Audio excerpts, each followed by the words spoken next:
ওম শান্তি। আজি 25 জুন 2026 সাকাৰ অসমীয়া মুৰলী হাৰলৈ আপোনালোকক স্বাগতম জনাইছোঁ। আজি বাপদাদাই আমাক পাৱন হোৱা এক সহজ আৰু শক্তিশালী উপায় শিকাইছে। পিতাই কৈছে পাৱন হোৱা একমাত্ৰ উপায় হৈছে পিতাৰ স্মৃতি। আমি সকলোৱে সুখ শান্তি আৰু পবিত্ৰতা বিচাৰোঁ, কিন্তু সেই পবিত্ৰতা কেনেকৈ লাভ কৰিব পাৰি? আজি মুৰলীত পিতাই সেই ৰহস্য স্পষ্ট কৰি বুজাইছে।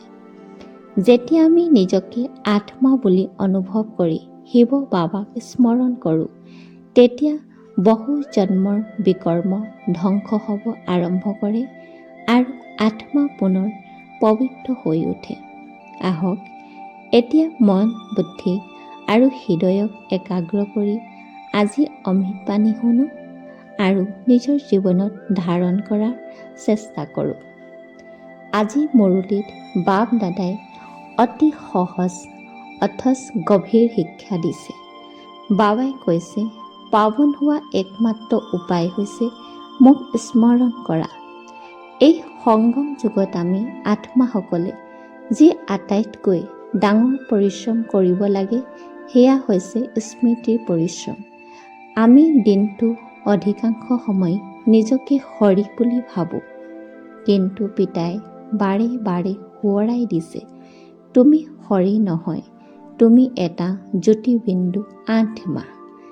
যেতিয়া আমি আত্মা অভিমানত থাকোঁ, তেতিয়া দেহৰ সকলো দুখ, কষ্ট, চিন্তা আৰু ভয় কমি যায়। আজি মুৰলীৰ প্ৰশ্ন হৈছে সংগমত কোনটো তিলক দিলে স্বৰ্গ ৰাজত্ব তিলক পোৱা যায়? উত্তৰ অতি সুন্দৰ। আমি নিজকে আত্মা বুলি অনুভৱ কৰা আৰু পিতাক স্মৰণ কৰা, এয়াই প্ৰকৃত তিলক।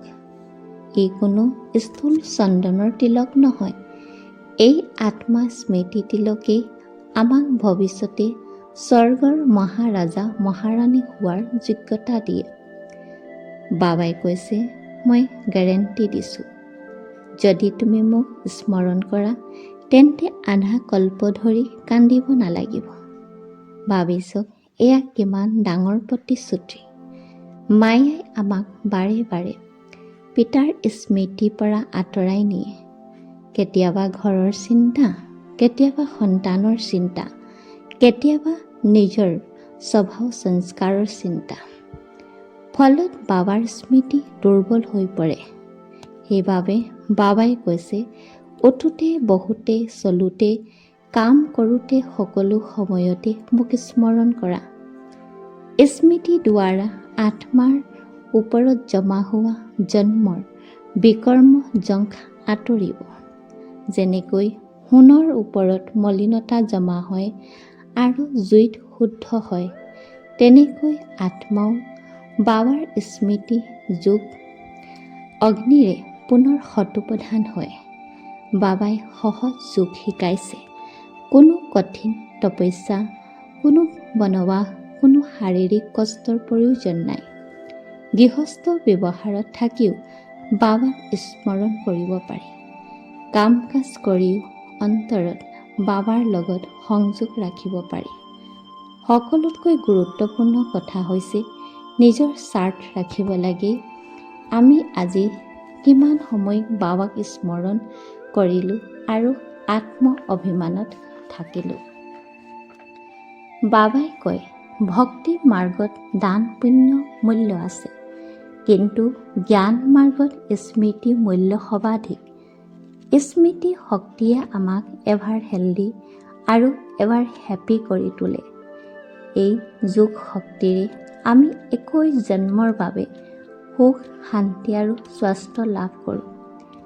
আজি মুৰলী আন এটা সুন্দৰ পইণ্ট হৈছে আমি আত্মা এটা বিন্দু, পৰমাত্মাও বিন্দু।